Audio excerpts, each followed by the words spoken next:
Hello, আসসালামু আলাইকুম বন্ধুরা, কেমন আছেন সবাই? আশা করি ভালো আছেন। আমি আপনাদের সামনে একটা নতুন ভিডিও নিয়ে আসলাম। আমি এখানে দেখেন একটা জামার কাপড় নিয়ে আসছি। এখানে আমি কাপড়টি কাটবো। কাপড়টি এখানে আছে 3.5 ইঞ্চি। তো আমি এখানে 4 পার্ট করে মেলে নিয়েছি। এখন এখানে দুইটা ভাঁজ করা আছে। তো দুটো পার্ট যেহেতু আছে, আমি আপনাদের বোঝার সুবিধার জন্য আমি এখানে দেখেন লম্বা নিয়েছি 35 ইঞ্চি, আর লম্বা নিয়েছি আমি 38 ইঞ্চি। গলার কাপড়টি আমি নিয়েছি 2 ইঞ্চি। তো আমি আবারও আপনাদেরকে বলে দিতেছি সুন্দর করে, আপনারা প্রথমে ভিডিওটি ভালো করে দেখবেন। যদি ভালো করে পুরো ভিডিওটি না দেখেন তাহলে বুঝতে পারবেন না। দেখেন এখানে হলো খোলা পাট, আর আমার সাইডে যেটা আছে এটা হলো বন্ধ পাট। তো এখানে আমি আপনাদেরকে দেখে দিতেছি আপনাদের সুবিধার জন্য, আমি বলেও দিলাম। দেখেন এখানে কাপড়টি আছে আমার সাইডে বন্ধ সাইড, অপর সাইডটি হলো খোলা সাইড। এখানে আমি গলার কাপড়টি নিতেছি 2 ইঞ্চি, আপনাদেরকে দেখিয়ে দিতেছি।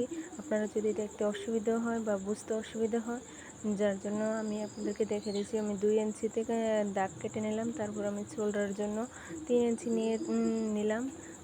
এই দেখেন আমি আপনাদেরকে দেখে দিতেছি। 3 ইঞ্চিতে আমি দাগ কেটে নিলাম। দাগ কেটে নেওয়ার পর আমি শোল্ডার ডান দিব 7 ইঞ্চিতে, আর এখানে আমি গলার ডান দিতেছি 4 ইঞ্চিতে। তো দেখেন আমি আপনাদেরকে দেখে দিতেছি 4 ইঞ্চি। তো 4 ইঞ্চিতে আমি দাগ কেটে নিলাম। এখন আমি শোল্ডার ডাউনের জন্য 7 ইঞ্চিতে আমি দাগটা কাটবো।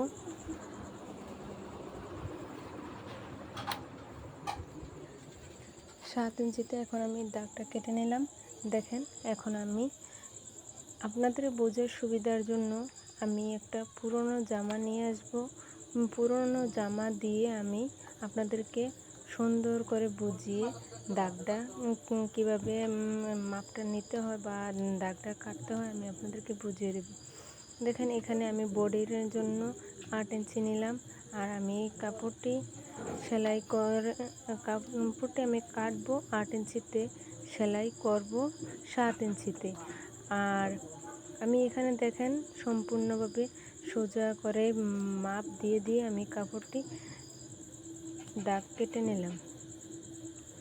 তো এখানে দেখেন আপনারা যদি যারা নতুন আছেন তাদের ভিডিওটা দেখতে বা বুঝতে যদি অসুবিধা হয়, বোঝার সুবিধার জন্য বা দেখানোর সুবিধার জন্য আমি আপনাদেরকে ভালোভাবে দাগটা গাঢ় করে দাবিয়ে আমি দাগটা দিতেছি, যার কারণে আপনারা যাতে বুঝতে পারেন দাগটা কতটুকুর মাঝে আমি দিয়েছিলাম বা দিতেছি।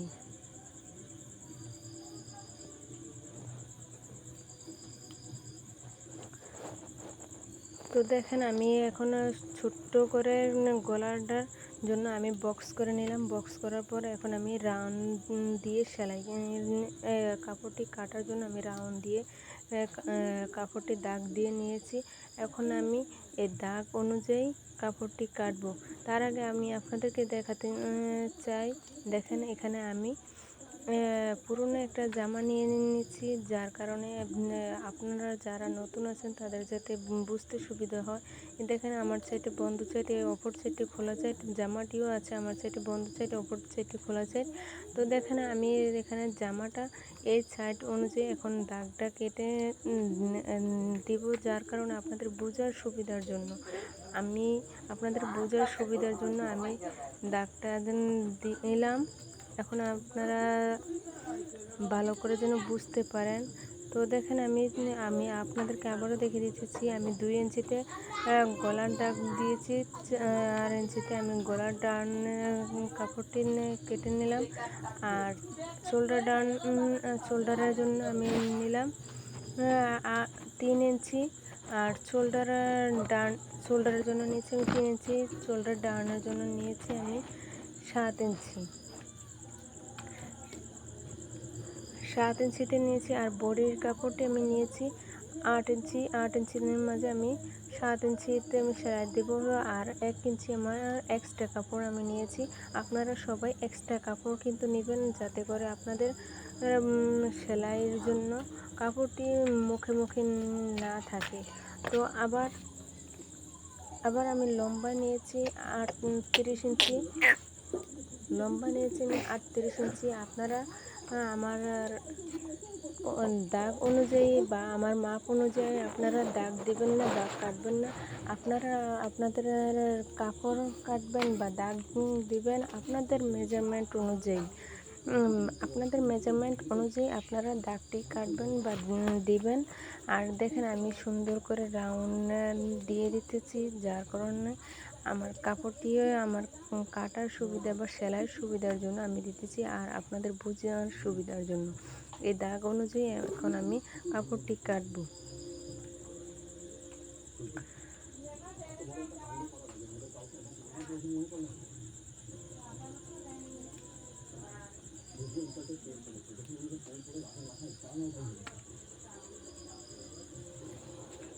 দেখেন আমি দাগ অনুযায়ী কাপড়টি কাটলাম। এখন আমার এই শোল্ডার কাপড়টি বন্ধ করা আছে, এখন বন্ধ সাইডটি আমি এখন কেটে খোলা করে দিলাম। তো এখন দেখেন আমি হাতার কাপড়টি কাটবো। হাতার কাপড়টি কিভাবে কাটবো তার আগে আপনারা দেখবেন। আর হাতার কাপড়টি কাটার আগে একটাই বলবো, আপনারা সঠিকভাবে হাতার কাপড়টি কাটবেন, যাতে করে আপনার শোল্ডার কাপড়টি একদম ঠিক হয়। শোল্ডার ডানের কাপড় বা শোল্ডারের কাপড়টি আপনাদের একদম ঠিক হয়। তো আপনারা সঠিকভাবে কিভাবে দাগটা কাটবেন বা দিবেন আমি আপনাদেরকে বুঝিয়ে দিতেছি। তো এখানে দেখেন আমি হাতার কাপড়টি নিয়েছি। এখানে আমি 16 ইঞ্চিতে আমি হাতার কাপড়টি নিতেছি। 16 ইঞ্চিতে আমি এখন দাগ কাটবো। 16 ইঞ্চিতে দাগ কাটবো। 5.5 ইঞ্চিতে আমি দাগ দেবো। 4.5 ইঞ্চিতে আমি সেলাই করব। হাতার মোহরি আমি নেব 5.5 ইঞ্চি, হাতার মোহরি সেলাই করব 4.5 ইঞ্চি। আর আমি শোল্ডার ডাউন নিয়েছিলাম 7 ইঞ্চি, আমি 7 ইঞ্চি অনুযায়ী আমি এখন এখানে দাগ দেব।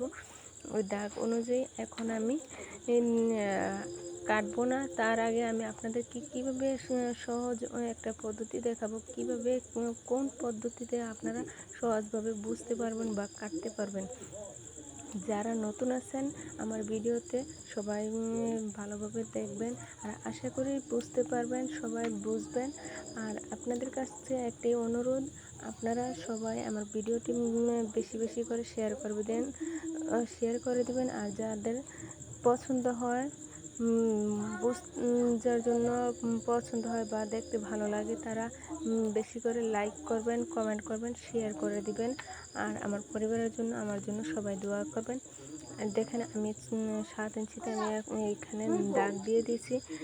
দাগ দেওয়ার পর এখন দেখেন আমি জামাটার কাপড় থেকে যে কাপড়টি আমি কেটে বার করেছিলাম, এই কাপড়টি দেখেন আমি উল্টো করে যদি এখানে রাখি, কিভাবে হাতার মোহরিটা সেলাই করব, ওই সেলাই অনুযায়ী যদি আমি এখানে ধরি, তাহলে যারা নতুন আছেন তারা ঠিকই বুঝতে পারবেন।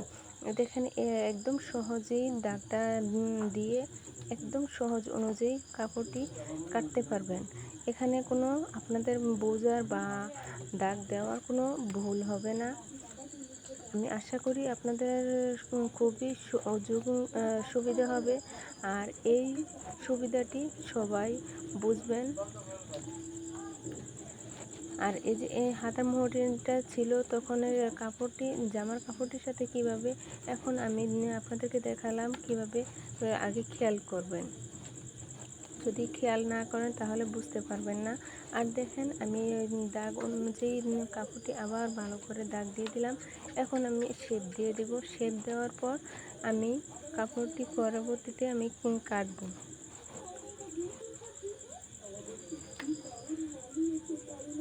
এখন দেখেন আমি শেপ দিয়ে দিলাম। শেপ দেওয়ার পর এখন আমি হাতার কাপড়টি কেটে নেব।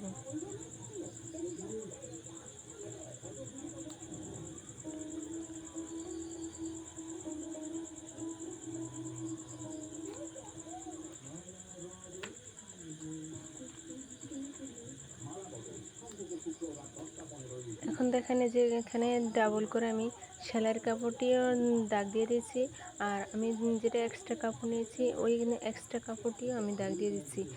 আর এখন দেখেন আমি আগে আপনাদেরকে বলে দিই, হাতার মোহরের কাপড়টি কাটার আগে দেখবেন চতুর্দিকে সমান আছে কি না। যদি সমান থাকে তাহলে একটা আধা ইঞ্চি একটা দাগ দিয়ে দেবেন। দাগ দেওয়ার পর আধা ইঞ্চি মাঝে আপনি একটু কাপড়টি কেটে নেবেন এক্সট্রা করে। কাপড়টি অগ্রপাশ যদি থাকে তাহলে সমান হয়ে যাবে। আর এখন দেখেন আমি হাতার মোহরিটা কেটে নিলাম, পুরোপুরি হাতার কাপড়টি এখন আমি কেটে নিলাম। দেখেন আস্তে আস্তে হাতার মোহরিটা কাটার পর আমি হাতের বগলিটা কেটে শেপ অনুযায়ী আমি কাপড়টি কেটে নিলাম। এই সাইডটা দেখেন খোলা সাইড, আমার সাইডটি বন্ধ সাইড। আপনাদেরকে বারবার বলে দিচ্ছি, আমার সাইডটা হলো বন্ধ সাইড, অপর সাইডটি হলো খোলা সাইড। দেখেন হাতার কাপড়টি কাটা হয়ে গেল। এখন আমি গলার কাপড়টি কাটবো। গলার কাপড়টি কাটবো সহজ পদ্ধতিতে আমি আপনাদেরকে বুঝিয়ে দিতেছি। যে কাপড়টি বগলের যে কাপড়টি থেকে বের হয়েছিল এই কাপড়টিতে আমি এখানে 2 ইঞ্চিতে দাগ কেটে নেব।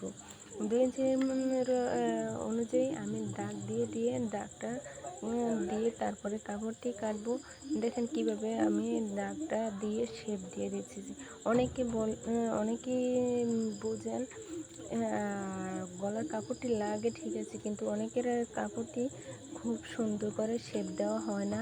তো এখানে দেখেন এই শেপের কাপড় থাকে, এই কাপড়ের অনুযায়ী যদি আপনি এভাবে ইঞ্চি ধরে ফিতা দিয়ে ইঞ্চি ধরে যদি দাগটি দেন তাহলে আপনারও শেপটি খুব সুন্দর হবে গলার কাপড়ে। দেখেন আমি খুব সুন্দর করে শেপ দিয়ে নিলাম। এখন আমি কাপড়টি কেটে নেব।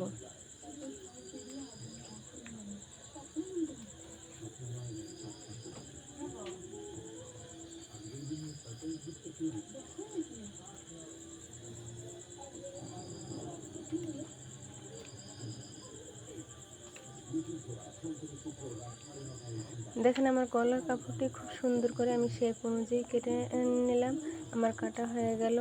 এখন দেখেন আমার কত সুন্দর করে একটা গলার কাপড়টি কাটা হলো। আপনারা চাইলে এভাবে গলার কাপড়টি কাটতে পারেন। আর গলার কাপড়টি এভাবে কাটলে আমি মনে করি কি খুব সুন্দর একটা ভালো ফিনিশিং আসা যায়। তো এখানে 4 পার্ট আছে, 2 পার্ট করে 4 পার্ট আছে। আপনারা 2 পার্ট করে যদি জোড়া দিয়ে নিতে চান তাহলে জয়েন্ট দিয়ে নিতে পারেন, আর যদি ডাইরেক্ট নিতে পারেন তাহলে ডাইরেক্ট নিয়ে নেবেন। আর আমার এখানে মাঝ বরাবর জয়েন্ট দিতে হবে। আপনারা সবাই দোয়া করুন, ভালো থাকবেন।